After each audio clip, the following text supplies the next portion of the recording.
Le riz mérite-t-il sa réputation d'aliment qui constipe? Et vous, avez-vous tendance à supprimer le riz de votre alimentation quand vous avez un transit qui est un petit peu ralenti, quand vous avez une constipation? Eh bien, dans cette vidéo, je vous explique tout sur cette fameuse idée reçue que le riz constipe, d'où ça vient, et puis effectivement, si vous avez un transit un petit peu ralenti, eh bien, comment intégrer facilement le riz dans votre alimentation sans que cela n'accentue le problème, tout simplement.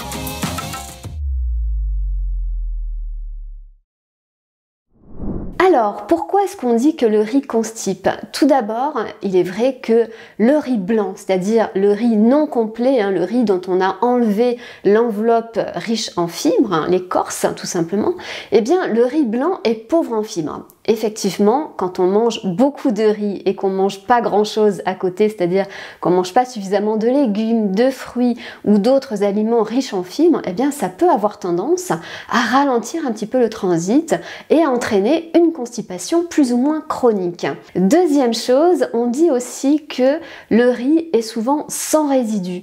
Peut-être que vous avez déjà passé un examen du côlon qu'on appelle une coloscopie. Eh bien, dans le cadre de cet examen qui permet donc de visualiser les parois du côlon, on vous demande en amont de suivre une alimentation pauvre en résidus. Et dans le cadre de cette alimentation pauvre en résidus, on vous conseille de manger du riz. Donc effectivement, le riz est pauvre en fibres et en plus, une fois qu'il est digéré, il laisse très peu de résidus, donc très peu d'impact sur le volume des selles. Et vous le savez bien que si on a des selles qui ne sont pas volumineuses, eh bien ça peut ralentir un peu le transit et occasionner une constipation passagère ou chronique. Donc voilà pourquoi on dit quand même que le riz a tendance à constiper. Il est pauvre en fibres, il laisse peu de résidus et puis c'est vrai qu'il y a aussi l'eau de cuisson du riz qu'on vous conseille parfois de boire pour traiter une diarrhée. Et effectivement, cette eau de cuisson du riz donc contient de l'amidon du riz et ça va avoir tendance plutôt pas vraiment à constiper mais à réguler le transit. Donc ça c'est intéressant effectivement quand vous avez une diarrhée que vous n'arrivez pas vraiment à gérer, une diarrhée rebelle on va dire, eh bien l'eau de cuisson du riz ou du riz tout simplement, eh bien ça va permettre de régulariser la situation. Alors, j'espère que vous l'avez compris, c'est pas le riz en lui-même qui pose problème, c'est surtout le manque d'équilibre de vos repas. Peut-être qu'il n'y a pas suffisamment de fibres dans votre alimentation, pas suffisamment de fruits et légumes, donc de végétaux frais, de légumineuses, de céréales un petit peu complètes, globalement de fibres. Vous savez que dans le cadre d'une alimentation équilibrée, on conseille d'avoir un apport d'environ 25 à 30 grammes de fibres par jour. Et c'est vrai que si vous mangez beaucoup de riz blanc, et c'est le cas dans de nombreux pays dans le monde, mais ils consomment autre chose à côté. Si on consomme trop de riz et pas assez d'autres choses, on risque de manquer effectivement de fibres et d'avoir un transit un petit peu ralenti. Alors, comment choisir le riz pour éviter qu'il ait cet impact? Eh bien, tout simplement, essayez de privilégier le riz complet, donc du riz brun, ou du riz noir ou du riz rouge, qui sont des variétés également de riz complet. Si vous n'aimez pas trop le riz complet, prenez au moins du riz semi-complet. Et puis ce qui va être vraiment important pour éviter d'avoir un problème de constipation, surtout si vous êtes sensible, parce que effectivement, il peut y avoir des personnes qui sont plus sensibles que d'autres au niveau intestinal et qui vont réagir plus fortement à certains aliments. Donc certaines personnes ont vraiment des difficultés à consommer régulièrement du riz parce qu'elles constatent effectivement que ça a un impact négatif sur leur transit. Enfin, en tout cas, ce qui va être important, c'est d'associer à côté de votre portion de riz, surtout une portion de légumes verts.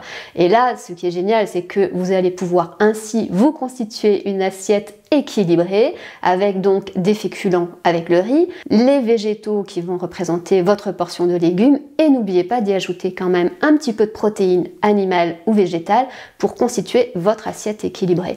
Pour avoir un transit fluide qui ne pose aucun problème, il n'y a pas d'aliments spécialement à supprimer. Donc n'oubliez pas, du riz oui, mais pas que du riz, il faut aussi y associer d'autres aliments riches en fibres pour avoir suffisamment de fibres au quotidien et buvez correctement aussi suffisamment pour bien hydrater ces fibres, pour que ces fibres puissent agir dans votre intestin et donc permettre un transit fluide. Autre chose donc, choisir plutôt du riz complet ou semi-complet. Et puis ce que vous pouvez faire aussi, c'est bien laver le riz avant de le cuire. Je vous l'ai dit tout à l'heure, l'amidon de riz, donc quand on lave du riz, il y a de l'amidon qui sort un petit peu et qui va donc dans l'eau de lavage, et c'est un petit peu pareil quand on cuit le riz à la créole, il y a quand même de l'amidon qui sort, on voit que l'eau est blanchie tout simplement.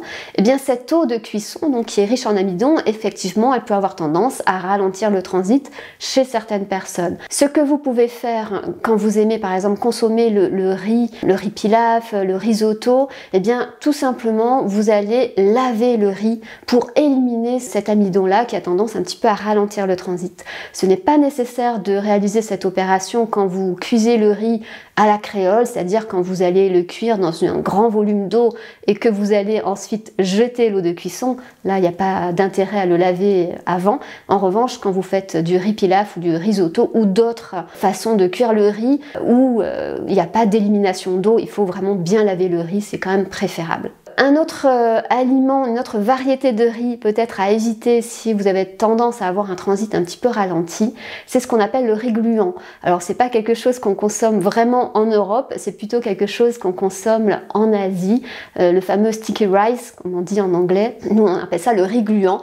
Alors c'est pas vraiment gluant, mais c'est une façon de préparer le riz tout simplement, ou qu'on mange comme du pain, et c'est absolument délicieux, mais c'est vrai que c'est riche en amidon de riz et ça a tendance un petit peu à ralentir aussi le transit. Voilà pour mes conseils. Je vous invite à télécharger mon guide nutrition pour avoir une alimentation la plus équilibrée possible, la plus riche en fibres possible, en tout cas optimiser cet apport en fibres pour avoir un transit intestinal le plus fluide possible, le plus harmonieux possible et pour être bien dans votre ventre. Eh bien je vous offre volontiers ce guide nutrition. J'espère que ça vous plaira, vous y trouverez des recettes, des idées de menus équilibrés, structurés, riches en fibres bien sûr, et si vous me connaissez, vous savez que ce sont aussi des menus à faible impact sur la glycémie pour optimiser votre santé, votre silhouette et votre bien-être.